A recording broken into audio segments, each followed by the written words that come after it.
Adulting is so ghetto, you have to deal with heartbreaks. So today, let's talk about it. So, I'll tell you a little backstory.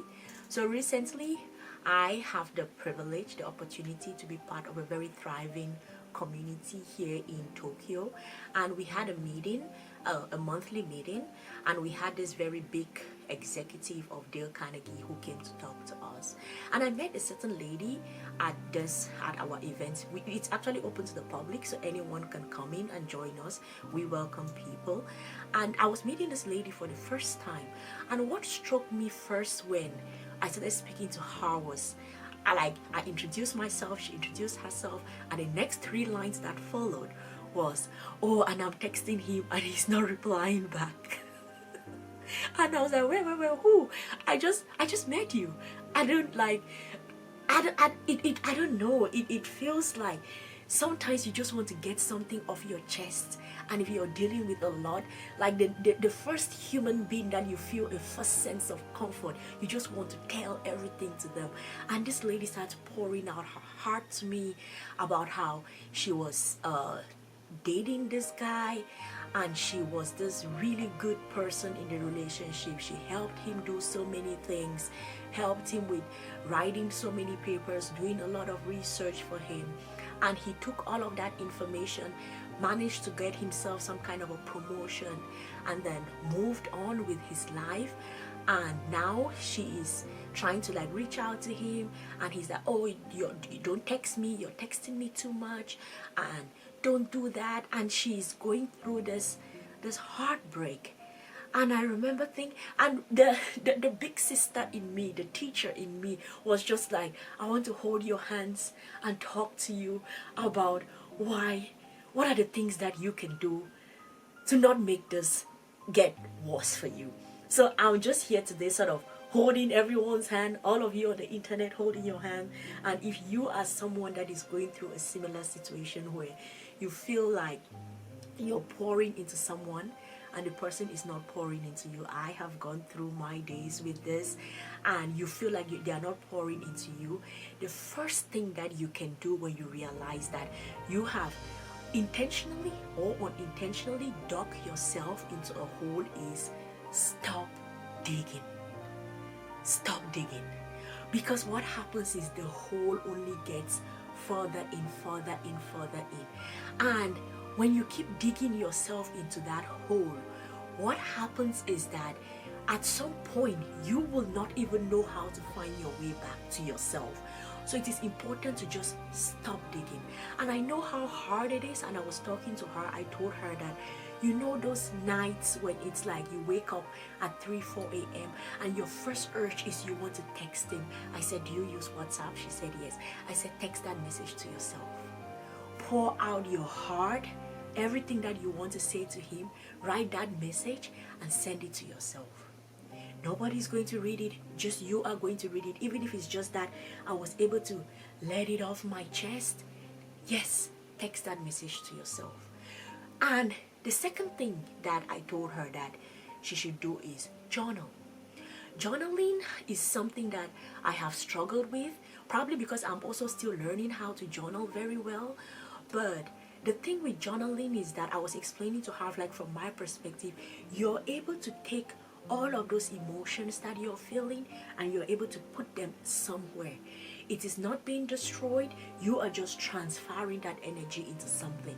And the thing is, if you come back later to read it, you sort of have some kind of a perspective on how you were feeling at that time. It is a way for you to deal with those emotions at that particular time. So before you text at 3 a.m., 2 a.m., if you don't want to send the message to yourself, just pick up your journal, a notebook. I asked her, like, does she have a notebook? She said no. I said, buy a notebook. And yeah, buy a notebook, or I use my iPad to journal. So get something, some writing thing, and you take your time and you write how you're feeling. You write why you're feeling the way you're feeling, and just let it all out. Let it all out as much as possible, because when you let it all out, you will feel a sense of lightness about what you are going through. It's not going to stop the pain, it's not, but you're going to feel a sense of lightness about it. And then the other thing that I was telling her was, I asked her, like, do you like doing your nails? She said yes. I said, when was the last time you booked a nail appointment? And she was like, she doesn't remember. I said, you see, think about this as a journey towards self-love. I was listening to Eddie Pinero. I don't know if any of y'all listen to Eddie Pinero. That is like my go-to guru for setting my brain right. And I was listening to him, and he was talking about how each day is, when you're going through a painful situation where all you're seeing is just darkness and darkness, then you start thinking about, oh, it's the start of a new day, and how do I add more color to this day? This is a new story of my life. This is a new chapter of my life each day. And if you're able to just break it down to each day and remember that each day is a work of art, then you can now see how you can transform. You can take that pain and turn it into something else. So you're sort of painting, you're drawing a painting of your life where you're taking that pain and you're putting it on a canvas, telling exactly how you feel. And I think that is so important. And when you take that and you translate it to what it's really a journey back to your self-love. And it starts with, what did you like to enjoy doing? A nail appointment? Book it. Did you want to travel? Book that trip. Did you want to go? When was the last time you got some new shoes and some new clothes? Treat yourself to that. And when you look, I don't know for everybody, but I feel like when I look good, I feel good. When I smell good, I feel good. So if it is a perfume that you want to buy, go ahead and buy that perfume. Because each time you put it on your body, you feel good about yourself. If it is a particular dress, if it's a particular shirt, go ahead and buy it. If it is your nails, the reason why I like doing my nails is when I'm typing, I like to see, because I work so hard, I'm like, okay, I like to see something nice when while I'm working. So something that you like doing, all of those things, write them down and start scheduling those things. Be taking care of yourself, because honestly, some of those best, I always say that the best things that have happened to me in my life came from when I wasn't expecting them. I didn't know, I wasn't waiting, I wasn't looking, I was just living. And as I was living my life and painting those good pictures on the canvas of my story, then something good showed up. Someone good showed up.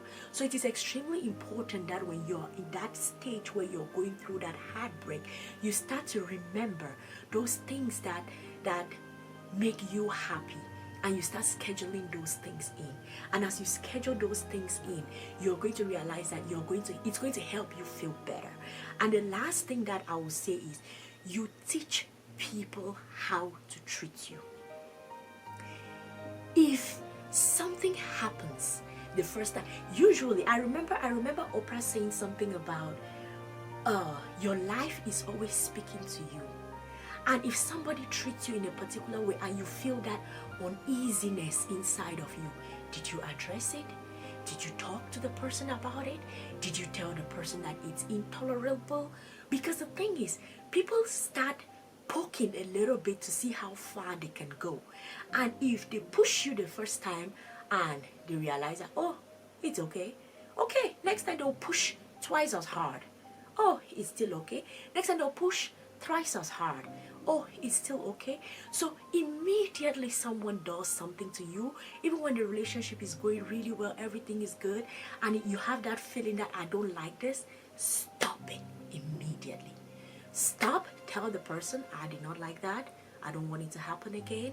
Because if you do not treat people how you want to be treated, people are going to take advantage of you, they are going to run over you. And I hope that that is not our case. I hope that we can sort of demand more, love ourselves more, and demand more of the people in our lives such that they can treat us better.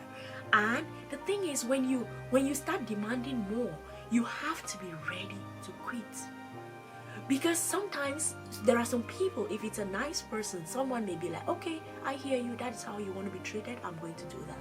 And there are some who will be like, okay, I am not doing that. So you also have to be ready.